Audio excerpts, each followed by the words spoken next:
Transition is just vital for students on the autism spectrum, and even more so for those with an intellectual disability.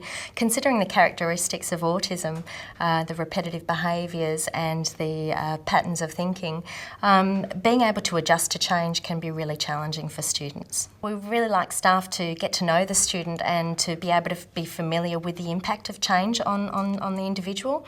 Being able to ask questions about upcoming changes to routine and what the transitions are going to look like are really important. Being able to individualise a program to suit the student and thinking about their characteristics, considering their sensory needs, their information processing ability. I think when staff are working with students on the spectrum, it's not about learning about what is autism. Every student is so individual, and it's fantastic to see staff exploring and getting to know the students that they're working with. They discovered that this particular student really didn't like Band-Aids when he was hurt or had a scratch. That would actually distress him completely, and his ability to get through that situation was to put water on his skin, which seemed to soothe him, and he was able to move on and redirect to another activity. In Perth, when it gets into the wet weather season, they found out too that his obsession for water was quite interesting, and it did impact a little bit during transitions to other areas of the school. And when there was a lot of water, he would gravitate towards the downpipes and take his shoes off and put his feet in there just to feel the tactile experience. And the staff working with him were able to allow him to accommodate his needs.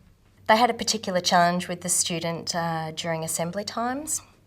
He would be very happy to transition into the assembly and sit down where the music teacher would be at the front of the assembly doing actions to a CD of music. However, when everyone else was settled and the speakers at the front of the assembly would start to address the group, he became quite vocal and animated doing actions, which was becoming disruptive to the rest of the assembly. They realised that it was that transition from being quiet and attending to the music teacher to having the speakers jump up to do their thing. So what the staff wanted to do, they wanted to be able to replicate where he was sitting nicely and quietly when he was listening to the music up the front. So they discovered an MP3 cushion, and which was fantastic because it accommodated his sensory needs as well. It's got a nice tactile sort of velvety bottom with styrofoam balls, and there's a speaker inside it that they could have on that didn't disrupt the people around him or the students. It was just enough for him to sit on and to be able to hear a little bit of sound output and to be able to attend and participate and engage in the assembly with minimal disruption. Another strategy that they actually did was to provide that information in a pamphlet for relief staff that would come into the classroom. So again, that they weren't going to be turning his world upside down each day because they were unfamiliar with these particular things that he needed to do.